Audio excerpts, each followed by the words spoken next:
Bueno, muy buenas noches para todos. Damos inicio formalmente a nuestra clase en el día de hoy. Ya vamos en nuestra clase número 13, sesión 14 de nuestro curso de Excel comercial y empresarial, en el cual vamos a retomar un poco precisamente en donde quedamos pues en el apartado del día de ayer. Eh, Antes de empezar, por ahí ya estuve revisando, no recuerdo si es Daniela Barbosa. Creo que tú tuviste el problema con el Solver el día de ayer, ¿cierto? Sí, señor. Estuve revisando y al parecer es un problema del Office. Entonces tocaría que lo desinstalaras y lo volvieras a instalar. Ouch.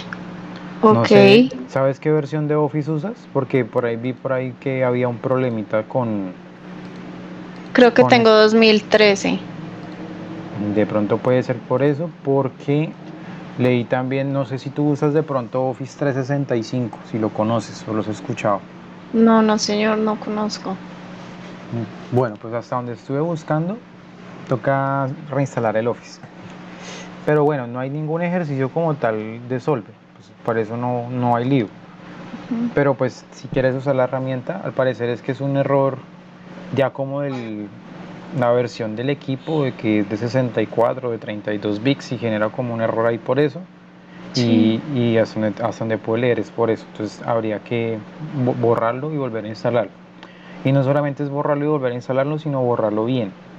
O sea, hacer un borrado completo porque a veces quedan elementos del Office que te pueden generar inconvenientes más adelante. Probablemente eso pasó con tu computador. Borraron algún Office y cuando lo instalaron nuevamente, pues dejaron algunas cositas pues por ahí olvidadas de ese Office pequeño y de ese Office y generó el error. Es lo que pude encontrar, la verdad. Ok, wow. Vale. Bueno, pues voy a averiguar a ver cómo hago para volverla a instalar, porque yo la verdad ni idea cómo se hace eso. Pero vale, listo. Gracias, profe. ¿Listo? Entonces, bueno, dando inicio por acá en el día de hoy, eh, se me colgó el computador. Así. Para las personas que ya me escribieron por el tema del video de la clase de filtros, que había problemas, les compartí el video del grupo 2. Espero que ese no tenga pues los cortes y pues con eso se pueden adelantar ahí. Entonces, en el día de hoy vamos a hablar un poquito de nuevo del tema del solver. Habíamos visto que el solver era para solucionar problemas multivariables, es decir, donde haya más de una incógnita, que se utiliza mucho para los problemas de optimización en los cuales voy a encontrar la mejor solución posible dentro de todos. Entonces resulta que ayer habíamos visto este problemita por acá y creo que el problema de transporte sí no lo vimos, ¿cierto? O sí lo vimos, no recuerdo. No, no, No, no señor. lo vimos. Ah, listo. Entonces, yo les traje por aquí un ejemplo de un problema clásico para resolver en Solver. De pronto por ahí los que creo que César, si mal no me acuerdo, estudia ingeniería industrial, creo que pues entenderá un poquito más de esto. Y es que hay un problema pues dentro de los muchos que hay en este campo, que es un problema denominado de transporte, en el cual se tiene unos puntos de origen, llámense fábricas, bodegas, proveedores, bueno, etc., que van a enviar hacia unos clientes unas determinadas cantidades, cuáles no se sabe, precisamente Solver no las calcula, basados en unos determinados precios y en unas determinadas restricciones. Entonces, el mapa que está acá es básicamente un mapa sobre las localidades que tiene Bogotá, en la cual aleatoriamente pues yo tomé unas fábricas que específicamente están ubicadas en Usaquén, en Barrios Unidos, en Fontibón y en Kennedy, y que esas fábricas tienen que enviarle a unos clientes que se encuentran en Suba, Engativá, Mártires, San Cristóbal o Usme. Si lo queremos mirar pues de nuestra propia óptica, supongamos que nosotros somos estos clientes, supongamos que todas estas puntos, el de Suba, el de Engativá, el de los Mártires, San Cristóbal y Usme, nos pertenecen y tenemos 4 distintos proveedores a los cuales me pueden enviar de los cuales me pueden suministrar a mi mercancía a estos puntos que tengo yo pues de mis bodegas o bueno o de mis puntos comerciales, etc. Entonces les decía yo que por debajo todo esto tiene pues un montón pues de teoría. La formulación, digámoslo, matemática que se utiliza para estos problemas es la de acá. No nos vamos a poner a explicar la formulación matemática, sino es para que pues tratemos de entender o para los que quieran revisar, esto de acá no es, digamos, perdón la palabra carreta, sino sirve para nosotros plantear lo que queremos hacer en el software. Entonces, resulta que les decía, hay unos puntos de origen que me van a enviar a unos puntos de destino. Yo les decía, pensemos que estos son los clientes, que estos son sus puntos en donde tienen locales comerciales, Suba, Engativá, Los Mártires, San Cristóbal y Usme. Y estos puntos de acá son nuestros proveedores que se encuentran en Usaquén, en Barrios Unidos, en Fontibón y en Kennedy. Entonces resulta que si yo quiero enviar mercancía desde Usaquén hasta Suba, me van a cobrar 16 pesos. Si quiero enviar desde Usaquén hasta Engativá, me van a cobrar 21 pesos. Si quiero enviar desde Usaquén a Los Mártires, me van a cobrar 19. Mientras que con Barrios Unidos, si yo le quiero enviar a Suba, me van a cobrar 12 pesos y así sucesivamente. Ahora, estos van a ser los costos o la matriz que está acá es la matriz de costos que representa cuánto vale enviar desde el punto de origen al punto de destino. Por aquí en la parte de abajo yo replico prácticamente la tabla porque los valores que están acá, si bien son de los costos, los valores que van a aparecer acá son los que yo quiero encontrar o los que Solver me va a encontrar. Es decir, las cantidades que a mí me van a enviar desde cada punto de origen hacia cada punto de destino. Bajo unas restricciones. ¿Cuáles son las restricciones? Resulta que estos proveedores que yo les digo, digamos que no todos tienen la capacidad de enviarme todos los productos, sino que tienen unas capacidades que son pues restringidas o son limitadas.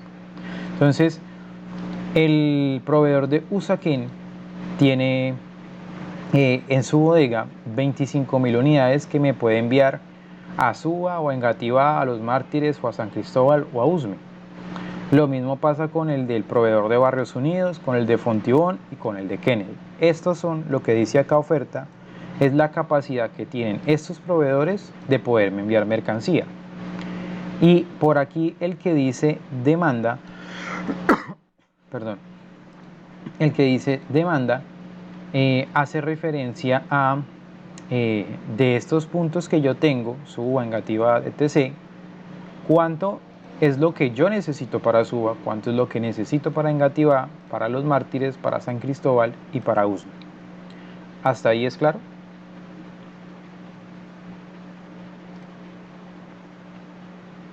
Sí, señor. Listo. Entonces, ahora, resulta que dentro de toda esta teoría por debajo, estas restricciones de oferta se deben colocar como que lo que decida el server que me vaya a enviar desde Usaquén hasta estos puntos no tiene que superar la capacidad de Usaquén. Es decir, aquí voy a sumar lo que Usaquén va a enviar a cada punto o al determinado punto que, valga la redundancia, determine el solver, y ese resultado que obtengo ahí no puede superar los 25.000 que tiene de capacidad la bodega o el proveedor de Usaquén.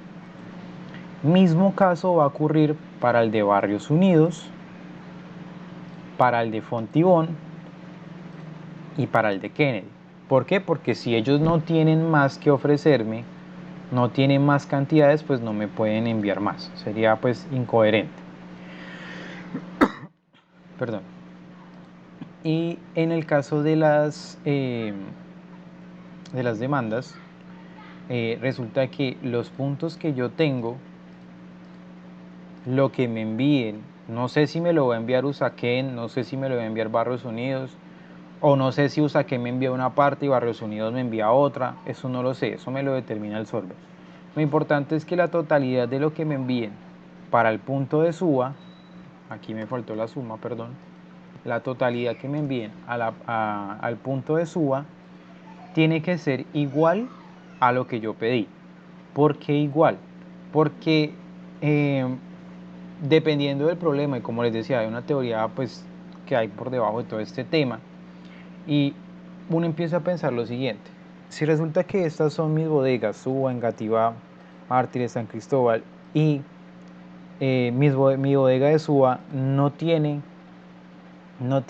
esto, no tiene más que una capacidad de 18.000 unidades, pues es imposible que me envíen 19.000 porque no me va a caber. También puede ser que pueda que sí tenga la capacidad, pero resulta que yo sé que necesito 18.000 unidades.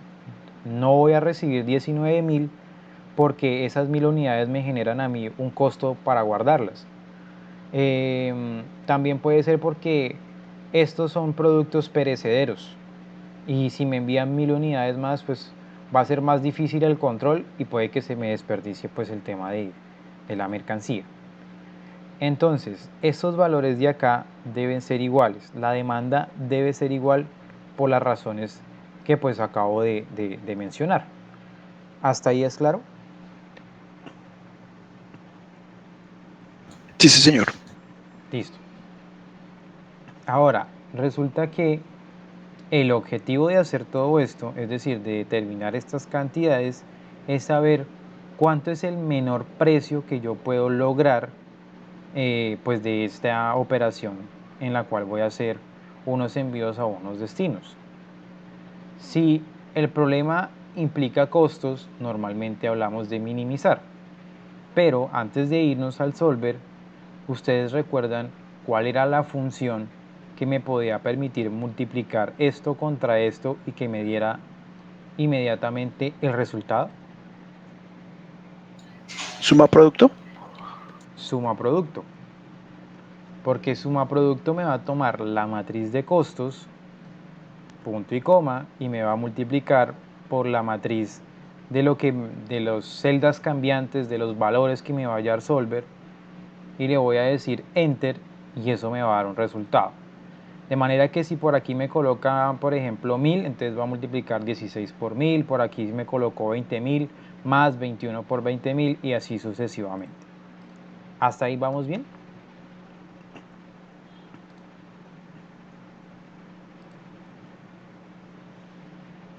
¿Sí? ¿Hasta ahí vamos bien todos? Sí, señor. Listo.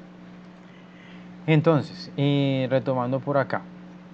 Resulta que ya teniendo pues todas las fórmulas necesarias, ahí sí me voy a ir a datos, solver, y se me va a abrir la tablita de mi solver, en el cual me va a decir que establezca el objetivo, que va a ser la función objetivo. Yo les decía en la clase de ayer que vimos también buscar objetivo, que en el apartado de buscar objetivo había una parte que nos decía definir la celda. Hagan de cuenta que este establecer objetivo es ese mismo definir la celda. Ahí debe haber una fórmula.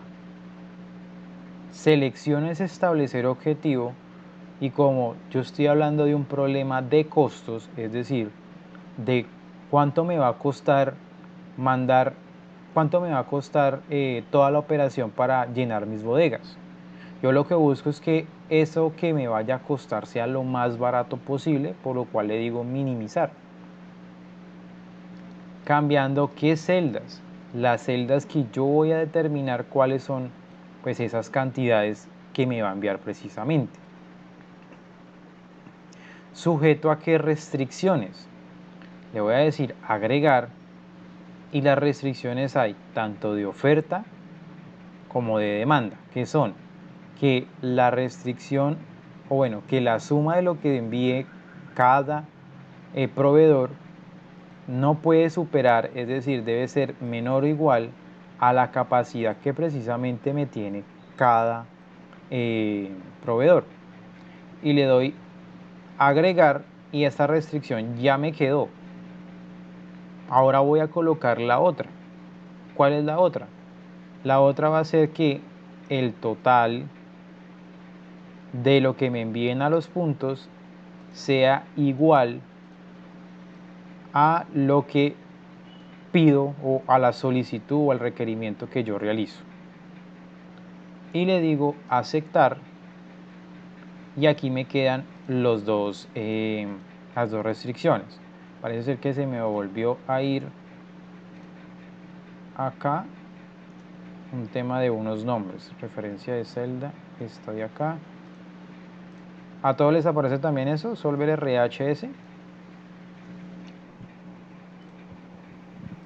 Sí, señor, a mí sí.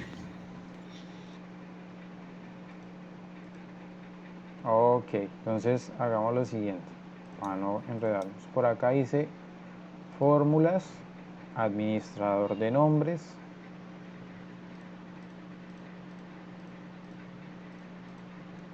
Fórmulas, administrador de nombres o data manager, creo que lo maneja así Cristian, si mal no me falla la memoria. Seleccionan todos y denle en eliminar. Y le damos aceptar. Y listo, se eliminó. Entonces volvemos por acá a datos, solver. Y acá tenemos, le vamos a decir cambiar para no borrar todas las restricciones. Tenemos la de la demanda, nos faltó fue la de la oferta porque estaba llamando como otra celda. Entonces le digo cambiar, que sería esta de acá, menor o igual a esta de acá, y aceptar. Y ahí sí me quedo. ¿Lograron borrar los nombres? Antes de seguir, para no continuar así como... Yo sí puedo. ¿Sí? ¿Cómo va el resto?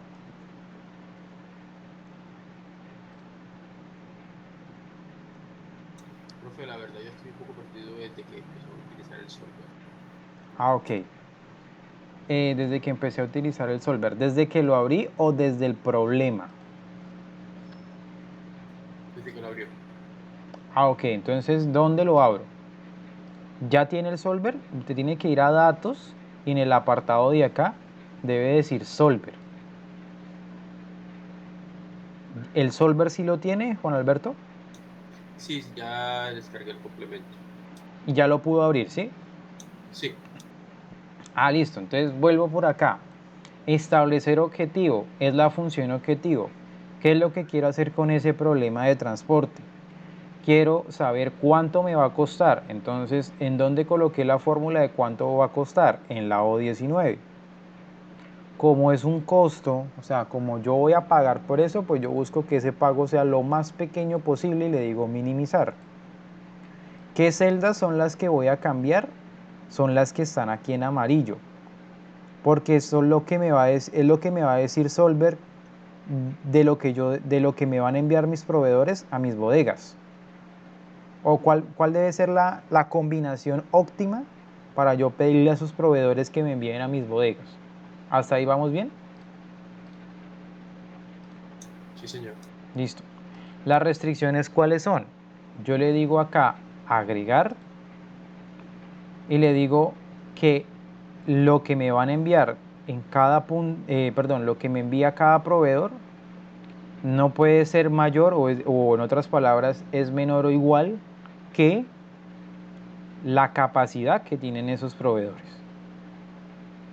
Ahí ya tengo la primera restricción. Alguien preguntó por acá. Sandra, cuéntame. Profe, pero las restricciones que nos decías que ahorita no íbamos a entrar a preguntar tanto la formulación. Para cuando nuestros ejercicios, la formulación de las restricciones es igual que las condicionales de alguna forma, con otros Como, sí, como los con sí, otros. lo que tú Ajá, preguntas es como los sí. sí. Sí, también te respondo con Ah, sí. ok. No, Ok. mentiras. Pero sí, el tema de las restricciones se puede ver como se puede ver como una condicional, pero no se pueden hacer con sí. Esto por debajo tiene un algoritmo que se llama simplex. que es un método que se inventó por allá un señor hace como 70 años para resolver esto. Pero Solver no funciona sin eso, Sin las restricciones, sin esa que estás diciendo. sin las Sí, exacto. restricciones. Pues sí, sin las restricciones, pero montadas de esa forma. No funciona Solver. Tienen que montarse de esa forma, en la cual Ah, haya, unas sumas y esas sumas no superen las capacidades de algo, dependiendo del ah, problema. Hay muchos problemas. El de transporte es como el más sencillo, entre comillas, pero pueden decirse por ahí que esto es interesante sin irme más allá. Esto es para hablar de un problema de transporte en el cual voy a reducir el costo, pero yo puedo decir que no me ok. reduzca el costo, sino que me reduzca la distancia, es decir, que haga el trayecto más corto. Pueden haber Ok, muchos problemas así. En este caso es reducir un costo. Listo. vale, gracias. Entonces tengo acá la primera restricción, que es un limitante, que es que la suma que me envían de los proveedores no vaya a superar la capacidad que tienen esos proveedores. Le digo aceptar o agregar, cualquiera de las dos es válida. Lo que pasa es que si yo le doy aceptar, me devuelve a la tablita y tengo que volverme a ir a agregar para incluir la otra restricción, que sería la de la demanda, que la suma de esto de acá sea igual a la demanda que hay por acá. Si yo le hubiera dicho agregar, pues ella me la agrega y me queda ahí en la tablita, sino que no aparece la tablita. Acá yo le puedo dar cancelar un momento y se dan cuenta que ya queda ahí en la tabla. Entonces con agregar, pues lo que hago es colocar varias restricciones sin que se me devuelva la tabla, yo vuelvo a agregar y vuelvo y haga lo mismo. ¿Hasta ahí es claro? Sí, señor. Listo. Entonces, por aquí le digo convertir variables sin restricciones en no negativas. Esta casilla se tiene que dejar marcada, para el ejemplo de hoy sí se deja marcada, no siempre se deja marcada, hay algunos casos muy concretos en los cuales se deselecciona porque el problema lo indica así. El método de resolución va a ser simplex LP, que es basado en el algoritmo que yo les digo. Y le voy a dar acá resolver. Antes de darle resolver, todos están acá en lo mismo, ¿cierto?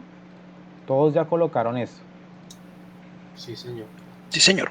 Listo. Entonces le doy resolver. Y resulta que le doy a aceptar a este cuadrito que me sale y él me encuentra la combinación más adecuada que me cumple las restricciones para que esto me salga lo más barato posible. ¿Cuál es esta combinación? Esta combinación es que el proveedor de Usaquén me tiene que enviar 24.000 unidades a Usme. El proveedor de Barrios Unidos me tiene que enviar 18.000 a Suba, 7.000 a Los Mártires y 1.000 a San Cristóbal. Y así sucesivamente. Notemos que esto vale 1.549.000. Que si hay otras soluciones, sí hay otras soluciones. Como por ejemplo yo podía haber dicho, venga, de Estados Unidos, perdón, de Usaquén, no me envíe a Usme 24.000, sino envíeme 25.000 acá. Y por aquí en Kennedy, a Usme no me envíe 8.000, sino me envíe 7.000. Y miren que sigue cumpliendo las restricciones porque en ninguna se equivoca, en ninguna se pasa. En todas sigue siendo menor o igual a lo que dice acá y acá en todas sigue siendo igual. Pero ¿qué pasó con la operación, con el costo? Pasamos de 1.549.000 a 1.551.000. Aquí son 2.000 pesos. Pero en un problema más grande, donde esto no fuera 16, sino fueran 16.000, serían otros 3 ceros, que sería básicamente 2 millones de pesos más. Entonces, ¿qué sería mejor? ¿Pagar 1.551 millones o 1.553 millones? O 1.549 millones. Son 2 millones de pesos más y así puede pasar con números mucho más grandes. Hay diferentes soluciones, pero Solver nos ayuda a encontrar la mejor solución. ¿Hasta ahí es claro? Sí. Sí, señor. Listo. Entonces ahora los invito, yo acá hice la modificación, pero bueno, los invito a que hagan lo siguiente. que se vayan aquí donde dice Solver y de nuevo, como ya está todo formulado, le den resolver. Cuando ustedes le dan resolver a Solver, les aparece esta tablita de acá. Esta tablita de acá tiene unos informes. Esos informes, ¿qué hacen? Darme más complemento a lo que yo acabo de hacer para ayudarme a tomar decisiones. Decisiones como por ejemplo la siguiente. Resulta que voy a irme a la opción de informe de sensibilidad. Selecciono informe de sensibilidad que quede resaltado en azul y le digo aceptar. Ahí en unos segundos se me abre una nueva hoja que se llama informe de sensibilidad 1. Este informe que se me genera acá me trae las celdas variables y las celdas de las restricciones. ¿Qué pasa con las celdas variables? ¿Cuáles eran las celdas variables? Todo esto en amarillo. Y aquí me va a decir el valor final de esas celdas variables es este de acá. O sea, esto es lo mismo que el amarillo que está acá. Miremos un ejemplo. De Barrios Unidos a San Cristóbal dice que va a enviar 1000. Y acá miramos que de Barrios Unidos a San Cristóbal está enviando efectivamente 1000. ¿Hasta ahí vamos bien? Sí, señor. ¿Para qué nos sirve esto? Resulta que esto es una operación de transporte, ¿sí? Cuando yo digo operación de transporte, hablo de costos. Esos costos en donde se ven, acá donde dice objetivo coeficiente. Estos que están acá. Revisémoslo. De Usaquén a Los Mártires dice que son 19, cuesta 19 pesos enviar. Miremos acá en la matriz de costos. De Usaquén a Los Mártires, 19 pesos. Y así sucesivamente. En los que tenemos que enfocarnos principalmente es en los ¿qué? En los que aparecen con los valores diferentes a 0. ¿Por qué? Porque por aquí aparece una columna que se llama permisible aumentar y otra que se llama permisible reducir. Y yo puedo decir, vea, a este costo de Usaquén a Suba, si yo le subo cualquier cantidad, porque es que este 1e más 30, si lo pongo por aquí en número, es un número muy grande. Me está diciendo que indiscutiblemente yo le puedo poner 16, 17, 18, 19, 20, el valor que yo quiera, y la solución que hay acá sigue siendo igual. Es lógico porque si yo busco reducir el costo, pues ¿para qué me va a cambiar la solución si antes me va a aumentar los costos de unos puntos en donde me dice que no va a enviar nada?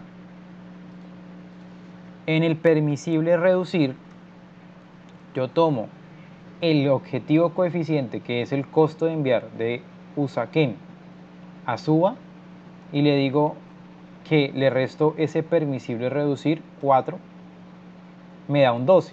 ¿Qué me quiere decir? Básicamente, que cualquier valor entre este número tan grande hasta 12 que yo coloque en el costo de Usaquén a Suba, es decir, yo puedo colocar 17, 18, 19 o para abajo puedo colocar 15, 14, 13, máximo hasta 12 me puedo bajar. La solución que aparece acá sigue siendo la misma. Es decir, yo coloco acá, por ejemplo, el 12. Y estos valores que están acá van a seguir siendo los mismos. Yo le digo datos, solver, resolver y aceptar. Y los datos aquí siguen siendo lo mismo. ¿Hasta ahí vamos bien?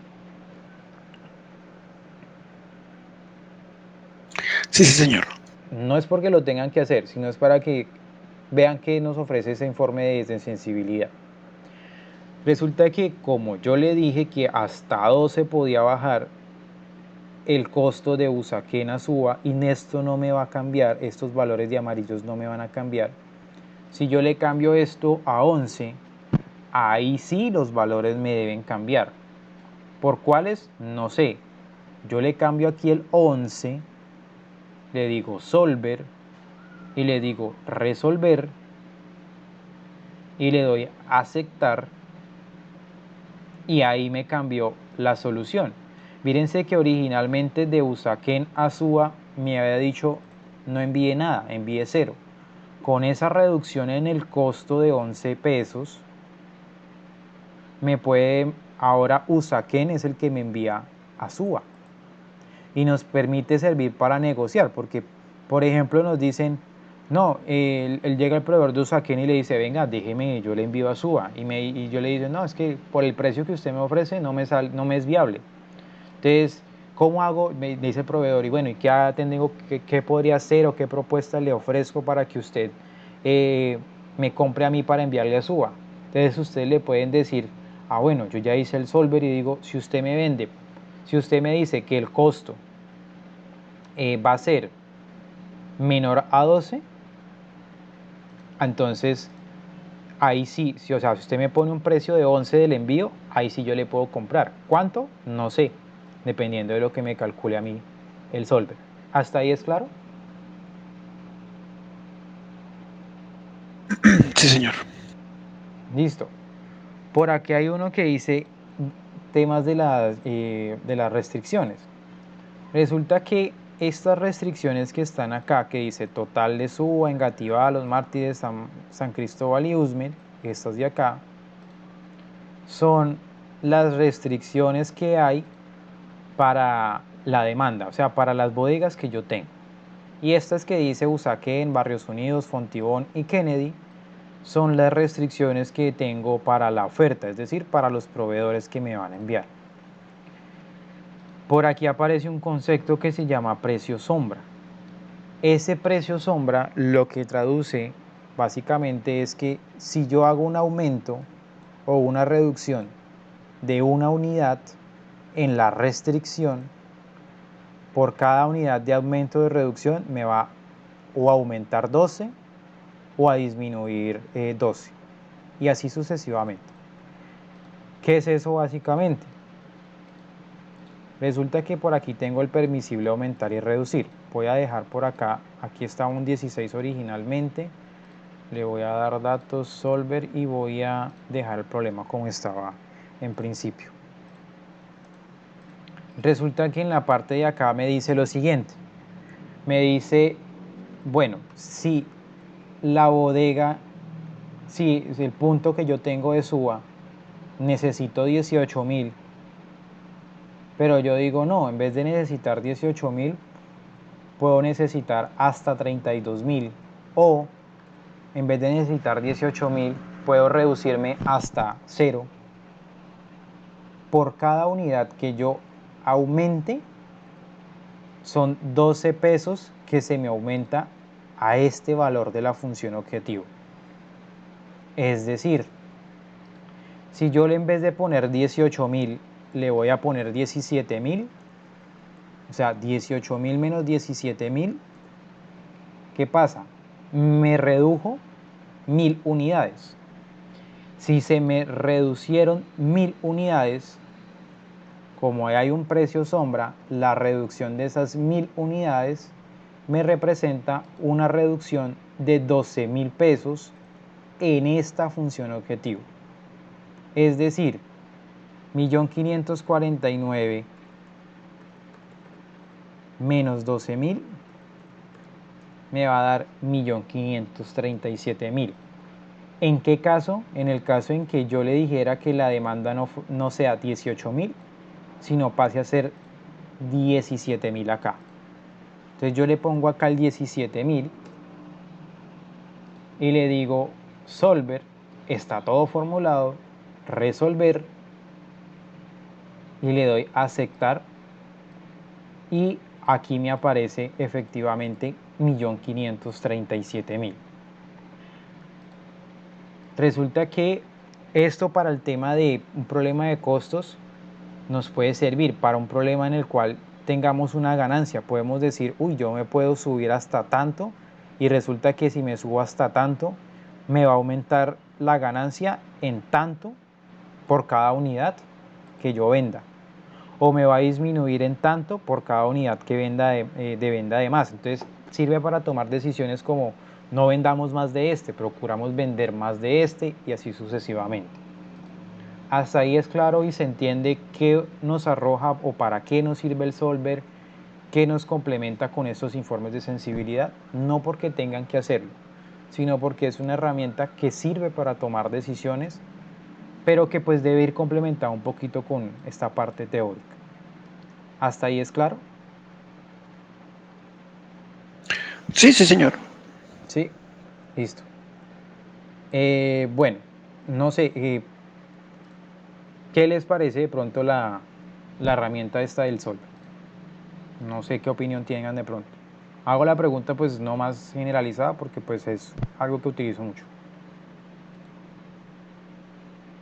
¿Les llama la atención o qué pereza? No sé. No, sí está útil. Listo. Sí está útil. Leonardo, cuéntame. Uy, profe, pues yo sí pienso que esa vaina aplicada como a la vida, uy, güey, madre, le cambia a uno la economía, yo creo. La mayoría de estos casos se hacen para aplicárselos precisamente como lo dices a la vida, porque se hacen muchos problemas como Ay, reducir distancias, reducir tiempo, reducir costos, aumentar ingresos, aumentar utilidades, etc. De pronto César, hoy no sé si está César. ¿César sí está hoy? César dijo, no, este man va a volver a explicar Solver, ya me sé eso, no vengo hoy. César no vino hoy, pero bueno, es una herramienta muy útil para esos casos, la verdad. Sirve para tomar muchas decisiones, para ahorrarnos mucho dinero o para generarnos mucho dinero dependiendo de cómo miremos el ejercicio. Listo, entonces por acá vamos a pasarnos ahora. Creo que tuve un pequeño corte de luz. ¿No se me fue el internet? No. Listo, vamos a pasarnos por acá a la hoja que se llama funciones financieras. Estas funciones financieras, pues resulta que se utilizan para precisamente temas pues de finanzas. Antes de continuar, me acordé de algo, no se los mencioné. Miren que acá, ¿se acuerdan del ejemplo de los escenarios? Que teníamos dos proveedores. Nos preguntábamos a qué proveedor comprarle, ¿cierto? Pero nunca nos preguntamos, ¿será que yo le puedo comprar unas cosas a un proveedor y otras cosas a otro proveedor para que me salga más barato? Con el Solver lo hubiéramos podido hacer. Y probablemente nos hubieran salido mejores soluciones que comprar solamente al proveedor del Faro o al proveedor de Mundial. Y volviendo por acá en las funciones financieras, esta tarde hice una pregunta, pero creo que fue muy controversial. ¿Cómo les va con los bancos? O cómo les va con Claro, Contigo, Movistar cuando sacan algún equipo a crédito. O en palabras más, palabras menos, ¿han sacado alguna vez un crédito? Llámese para un producto, llámese para un préstamo, etc. Sí, sí, señor. Listo. ¿Y han revisado ustedes los extractos? ¿No? No. Pero más o menos saben qué es un extracto, ¿sí? Sí, claro, Sí, sí. sí, pero a veces son muy confusos para Sí. mí. Bueno, entonces vamos a ver que no es tan confuso. Resulta que eh, estos temas financieros también tienen su teoría un poquito como por debajo. Hay áreas como de ingeniería económica, administración financiera, los ingenieros industriales también, los administradores de empresas, administradores financieros, contadores, bueno, todos los que tratan como problemas de las empresas, la gente que trabaja en el banco, todas estas personas utilizan mucho fórmulas financieras. Y muchos de los simuladores de crédito, que es cuando le dicen, a usted le va a quedar una cuota de tanto, emplean fórmulas financieras. ¿Qué pasa? Estas fórmulas financieras nos permiten hacer cálculos como de amortización, tasas de interés, interés compuesto, interés simple. Aquí no nos vamos a enredar con ese tema, pero así como a cultura general, hay dos tipos de interés, uno simple y uno compuesto. El simple, el mejor ejemplo que yo les coloco es el de los famosos gota a gota cobradiarios, en los cuales siempre me van a cobrar el mismo interés por un valor que yo debo. Mientras que el interés compuesto, el interés mes a mes es diferente. Para los casos en los que pido un préstamo, el interés va a ser más alto en las primeras cuotas que se pagan y más bajo en las últimas cuotas. ¿Qué es eso? Ya lo vamos a mirar en una tabla de amortización, que es más entendible entender, que es lo que trae un extracto básicamente. Hay una función que se llama pago. La función pago nos calcula la cuota del préstamo que solicitemos al tiempo que nosotros lo solicitemos. Resulta que por temas financieros hay que tener cuidado con un temita en particular. Miren que acá el tiempo del préstamo, creo que eso lo habíamos hablado ayer, estaba en años. Está en años. Nos está diciendo que el tiempo total del préstamo es de 2 años. Mientras que la tasa de interés se encuentra en meses. Es importante siempre hacer una equivalencia entre los periodos que se está comparando. Es decir, si aquí hablo de años, la tasa de interés debe hablar de años. Si yo aquí hablo de meses, entonces el tiempo debe decir pues en meses. ¿Cuál decisión es la más acertada? ¿Pasarlas a años o a meses?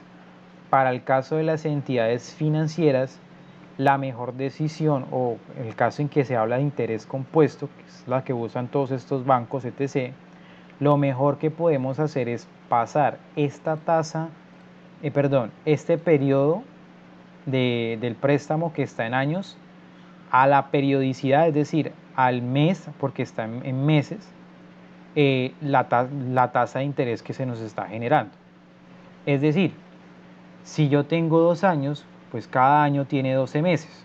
Por 2 años, pues básicamente voy a decir que voy a pagar en 24 cuotas mensuales a una tasa del 2,08% mensual un préstamo de 2 millones. ¿Hasta ahí es claro? Sí. ¿Por qué no pasar, por qué no pasar los años, la tasa mensual a años? ¿Alguien levantó? No, alguien dijo que sí. Porque es diferente pasar un interés del 2,08% de meses a años para las entidades crediticias, o sea, para los bancos y eso, no es como que, son 2% en cada mes por 12 meses, 24%. No, porque por la teoría que yo les digo por debajo, tiene otra forma de hacerse eso, pero pues aquí no vamos a entrar en ese tema. ¿Qué pasa? Ya dejando el tiempo del préstamo y la tasa de interés en los mismos periodos, estos son meses y estos son meses, vamos a calcular cuánto es la cuota que yo voy a pagar mes a mes por 24 meses, de manera que yo pueda pagar ese préstamo de 2 millones. Para ello utilizo la función pago, en la cual yo le digo igual pago y selecciono la tasa. ¿Cuál tasa? Esta 2,08% mensual. Punto y coma. O mejor lo abro por acá, que se entiende mejor. ¿Recuerdan esta tablita de acá? ¿Cómo se abría y todo? ¿La recuerdan? Sí, sí, señor. Que era por aquí en FDX. Entonces aquí hay una negrita que me dice que son los valores obligatorios. Los que no están en negrita no son obligatorios. ¿La tasa cuál va a ser? La tasa va a ser ese 2,08%. El número de periodos ¿cuál va a ser? 24 meses. No los 2 años porque quedaría meses contra años y no es coherente. Tiene que ser meses contra meses. ¿Y el valor actual cuál va a ser? El valor del préstamo. Y yo le voy a dar a aceptar. Y me está diciendo, mire, para pagar en 24 meses a una tasa del 2,08%, 2 millones de pesos, le toca pagar mensualmente 106.702 pesos. Pero ¿qué pasa? Aquí me está arrojando el valor en negativo, porque la fórmula está hecha para que se presente así. Tengo dos opciones para solucionar ese negativo. ¿Contra qué número yo multiplico para que me siga quedando el mismo valor pero en positivo?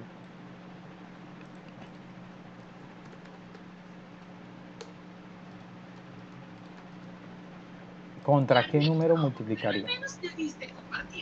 Por -1. Por -1, correcto. ¿Por qué? Porque por 1 me va a dar lo mismo. Y si es -1, menos por menos, más. Tomás. ¿Qué otra alternativa puedo hacer? Aquí dentro de la fórmula de pago, en C12, que es el valor del préstamo, le podemos poner un negativo aquí, un negativo antes de ese C12. Y le doy a aceptar y miren que me queda en positivo. ¿Hasta ahí es claro? Sí, sí, señor. El pago que se haga cada mes va a reducir la deuda y por eso el interés será diferente mes a mes. Ah, ok. Es que no estoy cambiando porque como estoy compartiendo toda la pantalla, no alcanzo a ver, Juan Camilo, porque es que se crea ahí un efecto espejo todo feo. Listo, entonces, les pregunto, para los que se han endeudado alguna vez con alguna entidad crediticia, bueno, ¿de qué está compuesto la cuota? ¿Será que la cuota va destinada solamente a pagar la deuda? ¿O de qué está compuesta la cuota? No, está del interés, del abono que se hace como tal pues a la deuda, también de la cuota de manejo, a veces dicen, o la cuota como sobre el interés del préstamo que hicieron, y un seguro de vida, hasta donde yo sé, o un seguro sobre el préstamo. Uy, yo como voy a pedir asesoría para los préstamos más bien contigo. Listo. Bueno, sí, efectivamente tiene todo eso, un seguro, que una cuota de manejo, si es una tarjeta de crédito, si es una tarjeta débito, pues se lo descuentan, bueno, etc. Pero en general, lo que tiene una cuota, básicamente son dos cosas que por ahí lo habían mencionado, que son el interés y el abono que se hace a capital o a la deuda o el monto, como pues lo tengan ustedes de conocimiento. Resulta que ese valor, esta cuota que está acá, tiene una parte para interés y una parte para abonar a capital. ¿Cuánto? No sé, pero hay unas funciones que me permiten hallar eso. ¿De qué manera? Resulta que hay una función que se llama pago int, que me dice cuántos son los intereses de cada cuota que se paga durante los 24 meses. La función pago int, por aquí voy a dejar 24, porque vamos a hacer meses contra meses. La función pago int es muy parecida a la de pago. Le digo igual pago int, lo aperturo y casi tiene los mismos elementos. ¿Cuáles son esos mismos elementos? Una tasa, que es de 2,08%, un número de periodos, que son los 24 meses, un valor actual, que es el valor del préstamo. Lo nuevo que nos aparece por ahí es este que dice periodo. Este que dice periodo representa, si bien las cuotas van a ser iguales, en la mayoría de casos es iguales. Vamos a ver un ejemplo cuando hay cuota variable, pero en la otra hoja, porque el banco nos puede decir, escoge una cuota fija, una cuota variable, etc. Normalmente en el 99% de los casos son cuotas fijas. Pero es donde dice periodo, me dice de cuál cuota de esas 24 quiere saber los intereses que está pagando. Entonces, yo le voy a decir por el momento a la primera cuota. ¿Hasta aquí es claro? Antes de darle a aceptar. Profe, ¿cómo es que sacas ese cuadro de argumentos de función? Aquí en un F, acá coloco igual pago int tabular y por acá dice f de x. Acá arribita. Entonces tasa J1 periodo 24, periodo son 24 y el valor actual son 2 millones. ¿Hasta ahí vamos bien todos?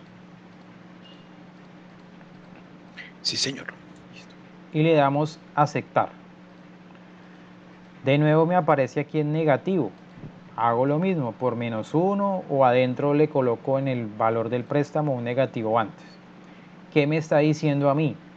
Que de la primera cuota que yo voy a pagar, los intereses que les estoy pagando a esa entidad crediticia son de 41.600. Si la cuota que yo voy a pagar son 106.702 y de esos 106.702 están saliendo 41.600 de intereses, ¿cuánto va a salir para abonar a capital?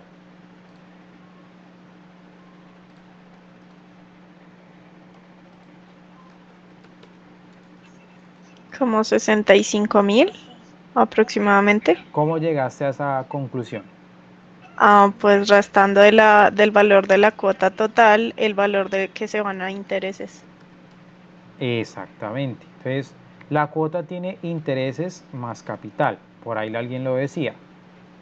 Y pues si yo quiero calcular, si yo ya tengo el interés, para calcular el capital, pues va a ser cuota menos intereses,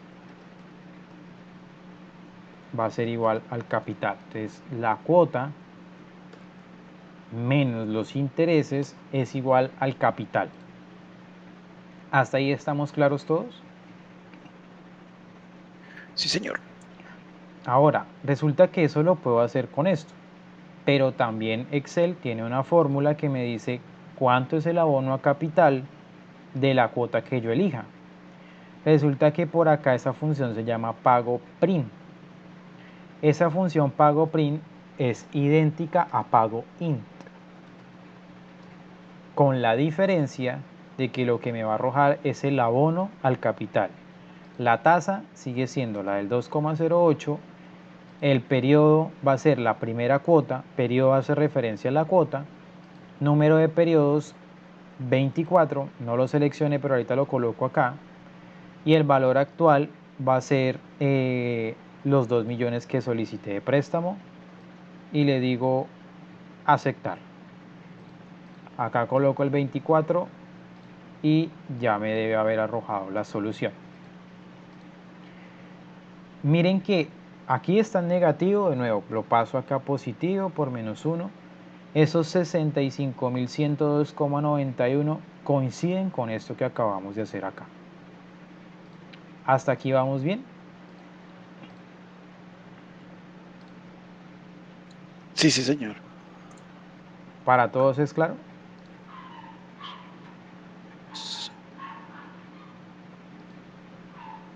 Listo.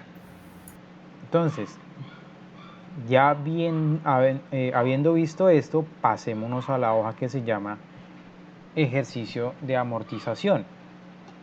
Entonces, resulta que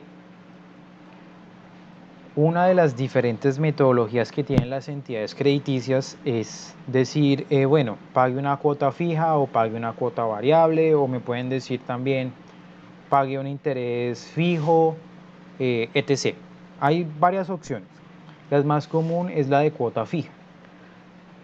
Para la cuota fija, miremos lo siguiente. Resulta que traemos los mismos datos. Que el préstamo son 2 millones, la duración del préstamo son 2 años, tasa de interés 2,08% mensual. Ojo porque esto de acá, este 2, como es en años, tiene que pasarse a meses. Yo lo puedo hacer por 12 y acá dejar el 24, como lo puedo hacer dentro de la fórmula. ¿Cómo? Pues ya miramos. Resulta que aquí en esta tablita de amortización, básicamente, si bien dijeron que tenía un seguro, que tenía cosas así, lo que principalmente hay, pues es esto que está acá. La cuota, el valor de la cuota, el valor del interés y el valor de capital y el saldo. Cuando yo solicito el préstamo, esa digamos que es el momento o la cuota cero, por decirlo así, y me voy a traer los 2 millones del préstamo. Ahora voy a calcular la cuota. ¿Cómo la hago? Con la función pago. Entonces yo le digo pago, que voy a seleccionar la tasa, que es la mensual, número de periodos, son 2 años, pero si lo multiplico por 12 meses, que es lo que tiene cada año, aparecen los 24 meses. El valor actual es el valor del préstamo, que sería el que está acá. Y yo le digo aceptar, me sale en negativo, yo le doy por -1 y ahí me queda en positivo. ¿Hasta ahí bien? Uy, no, profe, again, por favor. ¿Muy rápido? Sí, yo como, ¡guau! Listo. Bueno, entonces voy de nuevo por acá. ¿Cómo calculamos la cuota?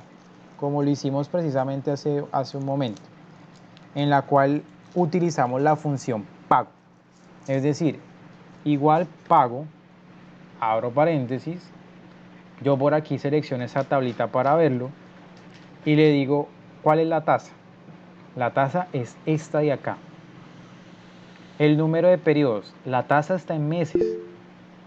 Como la tasa está en meses, uno puede arrastrar la fórmula, sí, y para allá voy. César Daniel Parra Aguilera. Uy. Hola César, ¿cómo está? Pero se salió porque se dio cuenta que estaba desde un correo aparte. Listo, entonces, la tasa va a ser esta del 2,08%. Como es mensual, el número de periodos, que aquí está en años, debe ser igualmente en meses. Cada año tiene 12 meses, y si son 2 años por los 12 meses, pues mire que acá me está diciendo 24. ¿Hasta ahí vamos bien? Sí, señor. Y el valor actual es lo que pedí prestado, los 2 millones. Y acá le digo aceptar. Me arroja el resultado de la cuota. Como está en negativo, yo lo puedo dejar aquí en positivo por -1. Y hasta ahí vamos bien, ¿cierto?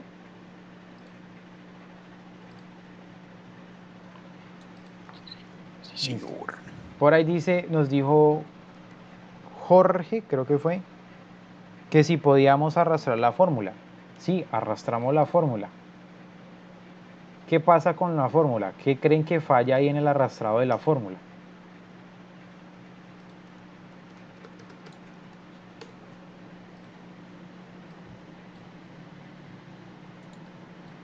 Que estamos Tenemos que arrastrando el... fijar, ¿Cómo, Dilo perdón? tú, dilo tú. tenemos que fijar porque no están en diferentes partes. Entonces tenemos que fijar. Entonces vamos a fijar la tasa, vamos a fijar el número de periodos, porque va a ser siempre 2 por 12, siempre van a ser los 24 ahí.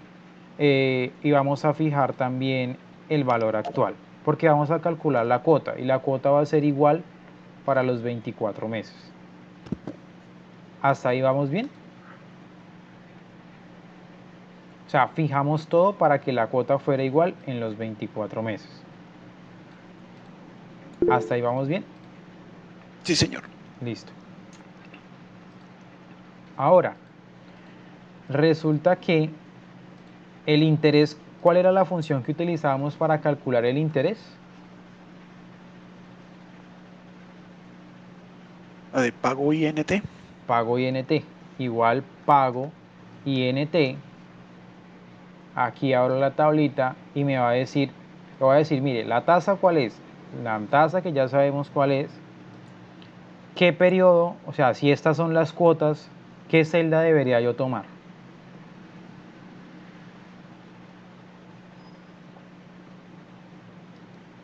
Si voy a colocar las cuotas hacia abajo. ¿Qué es eso? A9. A9, muy bien.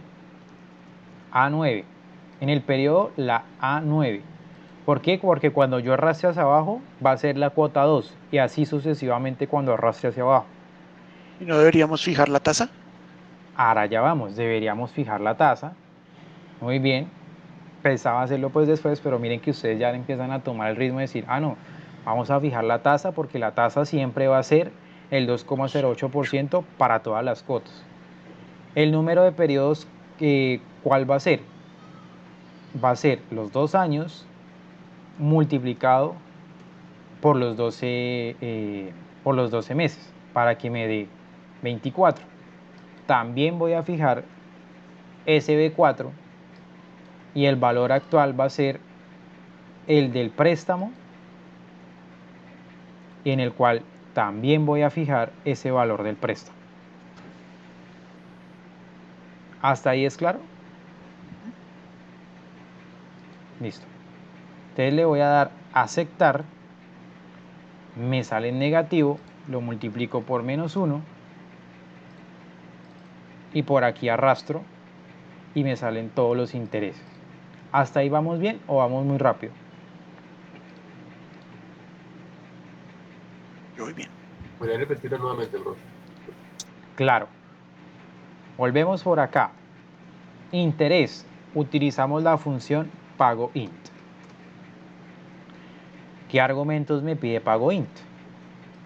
La tasa, que va a ser esta de acá del 2,08% mensual. El periodo representa las cuotas. Entonces yo voy a elegir la celda A9 porque cuando arrastre hacia abajo va a ser A10, cuando arrastre hacia abajo va a ser A11 y así sucesivamente. El número de periodos va a ser ¿cuál? Resulta que están actualmente en años.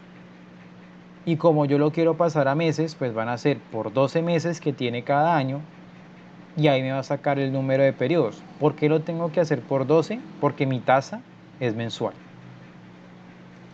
El valor actual, ¿cuál va a ser? El valor del préstamo que se solicitó. Y ya con esto le digo aceptar, me da el resultado en negativo, lo multiplico por -1 para que me quede en positivo y simplemente arrastro la fórmula. Ay, no fijé. Tengo que fijar todo menos la cuota o el periodo. ¿Por qué? Porque al momento en que yo me baje, acá va a seguir calculando con lo mismo los intereses, pero ya los intereses de la cuota 2. Y abajo con lo mismo los intereses, pero de la cuota 3 y así sucesivamente. ¿Hasta ahí vamos bien? Sí, señor. Listo. Entonces, ahora, el valor del capital. Resulta que podríamos utilizar la función pago print, pero pues si ya tenemos el valor de la cuota y el valor de los intereses, pues simplemente para hallar el valor del capital tomamos el valor de la cuota y le restamos el valor de los intereses. Y eso me va a generar a mí el valor que mes a mes voy a estar abonándole a la deuda. ¿Hasta ahí vamos bien? Sí, señor. Listo. Con base en lo que dije acá, lo que he venido diciendo, ¿cómo creen que va a quedar el saldo? Esos 2 millones de arriba, ¿a quién se los tengo que descontar? ¿Será la cuota, será el interés o será el capital? A la cuota. Yo, capital, ¿no? Al capital. Capital, sí. Porque es este capital es el abono que yo hago a la deuda para que me vaya reduciendo precisamente esa deuda. Entonces tomo los 2 millones y le resto el valor del capital, le digo enter y aquí arrastro hacia abajo y nótense que en la parte de abajo me está diciendo que he pagado la deuda y por ahí ya alguien lo decía. En principio también lo comentaba, las primeras cuotas, miren que uno paga más interés, mientras que en las últimas paga menos interés. Y en el caso del capital pasa al revés, pago más menos capital en las primeras cuotas y al final estoy pagando o abonando más a la deuda. ¿Hasta ahí es claro? En Sí, valor sí, señor. capital. Listo. Acá en capital, ¿cómo lo calculamos? Tomamos el valor de la cuota y le restamos los intereses. Y eso me dice cuánto voy a pagar o cuánto voy a abonar mes a mes al capital. Y el saldo de la deuda va a ser, si yo pedí un préstamo de 2 millones y en la primera cuota amorticé o reduje o aboné a capital 65.000, pues entonces voy a quedar debiendo 1.934.000 y así sucesivamente hacia abajo. ¿Mejor, Jorge? ¿Sandra también? ¿Mejor? Sí, yo sí te entendí. Listo. Entonces, resulta que yo quiero saber cuánto fue el total de los intereses que yo pagué. Entonces yo le digo igual suma ¿de qué? De los intereses que yo pagué, de todos estos intereses. ¿Cuánto pagué en intereses? 560.869 pesos en 2 años. Por consecuente, el total que yo pagué fueron los 2 millones del préstamo más los intereses, que equivalen a 2.560.000 pesos, fue lo que yo pagué en los 24 meses por ese préstamo de 2 millones. ¿Hasta ahí es claro?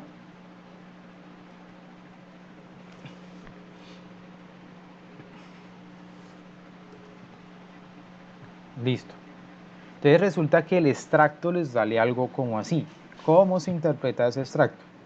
Resulta que ustedes por allá en el mes 12, o sea, en el año 1, pagaron su cuota. Si ustedes no quieren pagar la siguiente cuota antes de que se la cobren, si ustedes quieren cancelar la deuda, ¿cuánto tienen que cancelar para pagar la deuda? El saldo que hay acá. O sea, 1.122.000 pesos. Si ustedes llegan, pagan la cuota 12, quieren pagar la deuda, tienen que pagar 1.122.000. Y así es como se presenta un extracto, normalmente. Más el tema del seguro, bueno, etc., pero básicamente contiene esto. Resulta que eso es para el caso en el que la cuota es fija, o sea, es igual para todos los periodos. Hay otra alternativa que es para cuando la cuota es variable. Resulta que cuando la cuota es variable, ¿qué va a ocurrir? Pues yo pido el préstamo y son 2 millones. Y esos 2 millones de pesos, ¿en cuántas cuotas los tengo que distribuir para que se pague los 2 millones? Según lo que dice ahí, 2 años. O sea, ¿serían cuántos meses?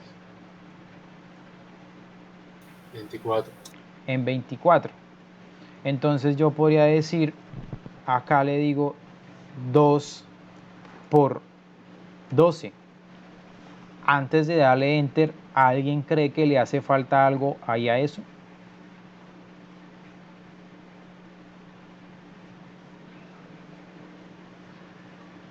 Fijar la celda. Bueno, puede ser fijar la celda. Voy a fijar H4 e I4. ¿Y ustedes creen que si yo debo 2 millones de pesos, lo que voy a abonar a capital son 12 millones?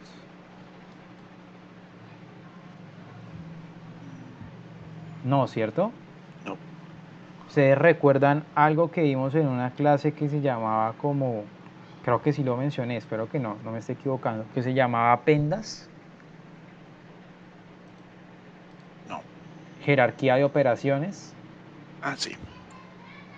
¿Qué pasa? Si yo le coloco esto así, ¿qué está haciendo? Primero hace la división, 2 millones dividido en 2, H4, 2 millones dividido en 2, sí, sería 1 millón, por 12, 12 millones.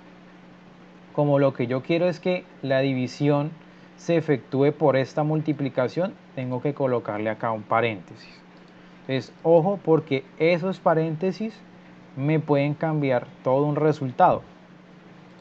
Y como efectivamente lo dijeron por ahí, pues puedo fijar la celda, porque en todos los periodos va a ser 83.333 pesos para pagar esos 2 millones. ¿Hasta ahí vamos bien? Los paréntesis, bien. Es que qué pena con Juan Camilo y César Daniel, porque no, como no estoy así cambiando, no logro ver. ¿Hasta ahí vamos bien? Sí, señor. Listo. Entonces, la operación del saldo va a ser lo mismo. Tomo el saldo anterior, saldo del préstamo, el momento en que lo presté, y le resto el abono a capital. Y yo me desplazo hacia abajo, y al momento en que llegue a la cuota 24, pues yo ya habré cancelado la deuda. El tema es que esto ya lo sé, pero ¿cómo saco la cuota y cómo saco el interés? Resulta que para sacar la cuota necesito primero acá sacar el interés, porque no lo puedo hacer con una cuota fija, porque ya les estoy diciendo que va a ser con cuota variable. Entonces necesito el interés para saber cuánto va a ser esa cuota variable. ¿Cómo calculo ese interés? Resulta que al momento en que yo pido el préstamo son 2 millones de pesos lo que yo debo, y resulta que a esos 2 millones le voy a efectuar un interés del 2,08%. Luego abajo, a esa nueva deuda que me queda, que es 1.916.000 porque ya pagué o aboné a mi capital, le voy a aplicar ese 2,08%. Abajo siempre le voy a aplicar el 2,08%, por lo cual J4, la celda J4, es la que yo voy a fijar. De manera que yo arrastre hacia abajo y me va a quedar 2 millones por 2,08, y abajo me va a quedar el saldo anterior por 2,08, y así sucesivamente. ¿Hasta ahí vamos bien? Sí, señor. Listo. Ahora, si yo ya tengo el interés y el capital, ¿cómo saco el valor de la cuota? Sumando las dos. Sumando las dos.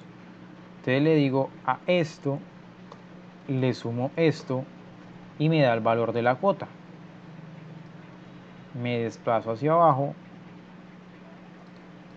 y aquí me está arrojando efectivamente una cuota variable, en donde las primeras cuotas son más altas y las últimas cuotas son más bajas. Los intereses siguen siendo como los de acá, en el que se paga más intereses al principio, menos intereses al final, pero el abono a capital es constante, es el mismo para todos los periodos. ¿Hasta ahí es claro? Sí, señor. Pues me perdí con el valor de la cuota. Listo. El valor de la cuota, ¿qué va a ser? Si yo ya tengo el interés y el capital, como la cuota se constituye del interés y el capital, sumo los dos y eso me va a generar a mí la cuota. ¿Hasta ahí bien? Ok, sí, entendido. ¿Me puedes mostrar, porfa, la fórmula del valor de interés? Esta. Sí, la fórmula. Ok, gracias. ¿Listo?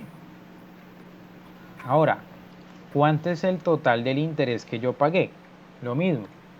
Suma de todo este interés y me dice, pagué 520.000 pesos en solamente intereses. El valor total del pago va a ser los 2 millones que pedí más los 520.000 de los intereses. Perdón.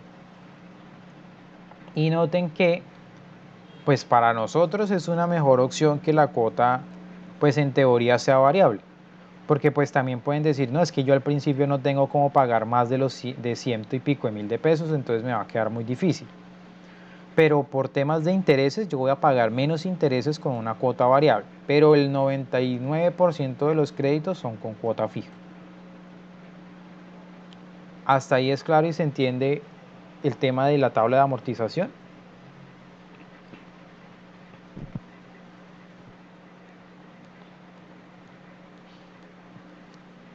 Está hablando en mute. Sí, sí, señor. ¿Sí?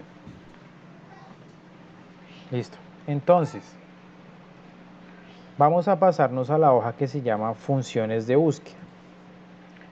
Hay unas funciones de búsqueda que se llaman, pues que hacen eso precisamente, encontrar unos determinados valores. Las más utilizadas son buscar B y buscar H. Esas buscar B y buscar H vienen de buscar vertical y buscar horizontal. Buscar B se utiliza cuando la tabla o el rango de la información que hay está organizada por columnas, es decir, cuando el encabezado está en una columna. En diferentes columnas, digámoslo así, una columna F y una columna G. Y el buscar H, que es buscar horizontal, miren que buscar B es buscar vertical, y buscar H es buscar horizontal, es decir, cuando en una sola columna están todos los encabezados. O en otras palabras, cuando en diferentes filas hay encabezados. ¿Y qué va a hacer? Con buscar B hace una búsqueda vertical y con buscar H hace una búsqueda horizontal. Por aquí alguien preguntó o levantó la mano. No. Listo. Pasémonos con esa pequeña explicación a la hoja que se llama buscar B. Y resulta que en buscar B nos permite hacer una búsqueda de un elemento dentro de una tabla siempre y cuando ese elemento que voy a buscar esté en la primera columna hacia la derecha. Ya vamos a ver qué es eso. Resulta que en el buscar B, la sintaxis que tiene es un valor buscado que corresponde a los valores de la primera columna de la tabla que voy a seleccionar. Esa tabla que voy a seleccionar es la matriz. Y el indicador de columna son unos números que debemos observar que tienen la tabla o el rango de datos que seleccionemos. Va un ordenador en el cual 0 va a ser búsqueda exacta y 1 va a ser una búsqueda aproximada. Ya vamos a ver al detalle qué es eso. ¿Se acuerdan que yo les decía que hay unos valores binarios, 0 y 1, donde 0 era qué?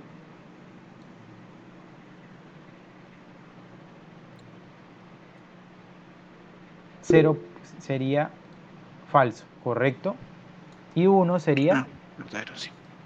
verdadero, correcto. Entonces, aquí yo tengo una tabla.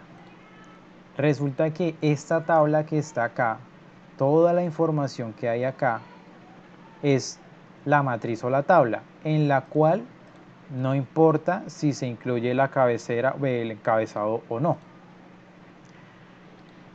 El valor buscado siempre tiene que aparecer, o sea, el valor de referencia para la búsqueda siempre tiene que aparecer en la primera columna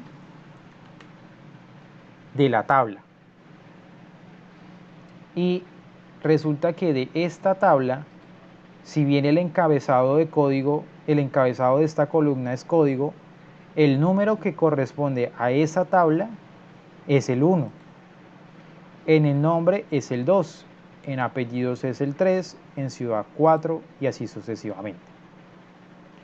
Miremos un ejemplo. Resulta que por aquí nos dicen cuál es el nombre del empleado con el código MP1. ¿Cuál es el nombre del código del empleado con el código MP1? ¿Quién me dice? No que utilicemos la función, sino cuál es ese nombre. Juan. Juan. Entonces, ¿cómo hago yo para que me encuentre ese Juan? Yo le voy a decir igual buscar B. ¿Qué argumentos me pide buscar B? Me dice, el valor buscado va a ser este MP1. ¿Por qué? Porque va a buscar dentro de esta tabla en la primera columna debe coincidir lo que yo quiero buscar con lo que haya dentro de la primera columna. MP1. ¿Dentro de qué tabla? Dentro de toda esta tabla que está acá. ¿Cuál sería el indicador de columnas? ¿Cuál sería el número que representa la columna donde está el encabezado nombre? 2. 2. Y para este caso, antes de entrar en el tema aproximado y exacto, vamos a decirle 0 para buscar una coincidencia exacta, o sea, un valor exacto. O le podemos haber dicho falso. También es válido. Y le digo aceptar y efectivamente me halla aquí a Juan. ¿Hasta ahí vamos bien? Yo no, profe, yo me confundí. ¿Puedes por favor repetir? Dale. Resulta que aquí voy a usar un buscar B.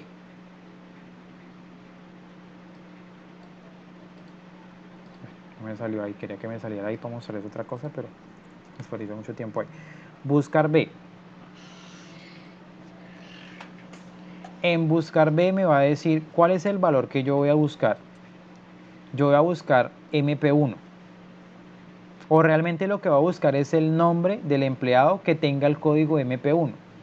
Pero la función buscar B me dice que ese código o esa identificación es la que me va a permitir devolver el valor de las otras tablas, de los otros encabezados que haya desde la primera columna hacia la derecha. Es decir, ese MP1, la clave del buscar B, es que lo que yo voy a buscar debe aparecer, o sea, el MP1 debe aparecer dentro de la primera columna. Notemos que MP1 aparece dentro de la primera columna. ¿Qué voy a buscar? ¿En dónde voy a buscar eso? ¿En cuál matriz o en cuál tabla? En esta tabla que está acá.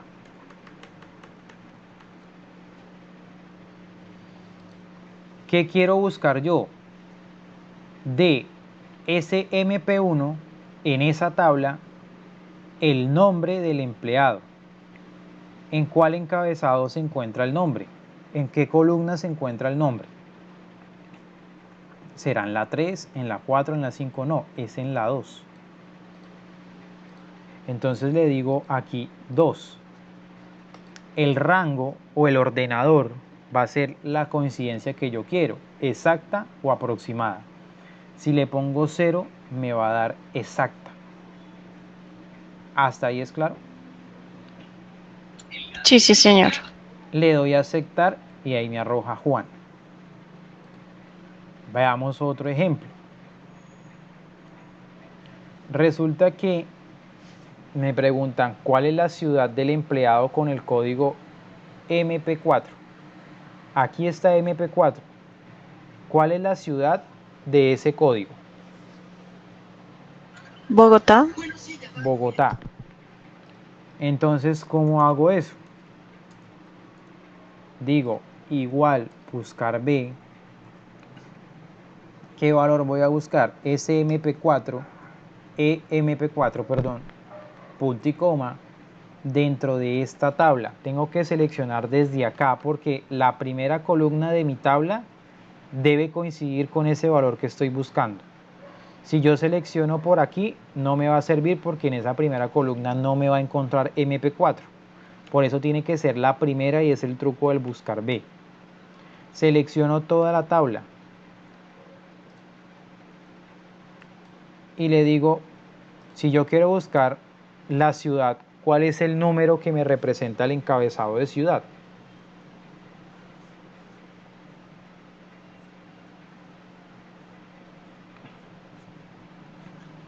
¿Cuál es el número? 4. El 4. Aquí nos dice 1, 2, 3, 4 y en el 4 está ciudad. Empezando desde acá, desde código. Ojo. Y le digo, el rango va a ser una coincidencia exacta, que le voy a poner 0, le puedo poner falso y le doy aceptar. Y ya teniendo esto de acá, tratemos de hacer la edad del empleado con el código MP6. Sería un buscar B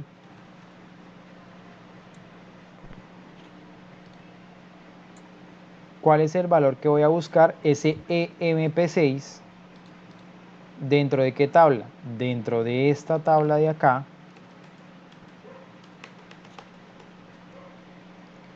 Como me están pidiendo la edad del empleado, ¿cuál sería? La 5. La 5 y el rango va a ser 0 para coincidencia exacta. Por el momento. Le vamos a dar a aceptar. Y miremos, EMP6 en edad es 32 y efectivamente está bien. Hasta ahí quedó claro qué hace buscar B. Sí, señor. Sí, señor. Estamos Esta, ya llenos de muchas fórmulas, pero sí. esta es muy útil. Esta se usa mucho, el buscar B. Ahora, por acá tengo otra tablita. Y yo tengo aquí un cuadrito interactivo. ¿Por qué le digo interactivo? Porque en el código tengo el MP1 y tengo el listado del resto de códigos. ¿Con qué herramienta de Excel era que yo sacaba ese listado? ¿Sí la recuerdan? Con listado de datos. Con validación de datos, correcto. ¿Y qué me va a permitir a mí esto de acá? Me va a permitir que, ¿cómo haría yo el buscar B acá? Le digo, igual buscar B. ¿Cuál es el valor que voy a buscar? Ahí selecciono ese código. ¿Dentro de qué tabla? Dentro de esta tablita de acá. El indicador de columnas, ¿cuál va a ser? Si yo quiero buscar el nombre, ¿en qué columna está el nombre? 2. En el 2. En el 2. Y le voy a decir rango exacto. Si yo me desplazo por aquí hacia abajo, bota error porque estoy moviendo primero el rango de la celda, de la matriz, perdón. Entonces fijo el rango de la matriz. Y tengo que fijar también el código, el FB72. Le doy Enter y si yo arrastro, todo me sigue quedando Juan. ¿Por qué? Porque siempre estoy llamando a la columna 2. Por el momento cambiémoselo manualmente.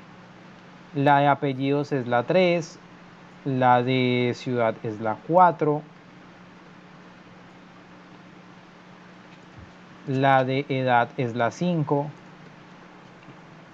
y la de sueldo es la 6. Y aquí me quedan los datos de EMP1, Juan, Loza, Cartagena, 30.639.000.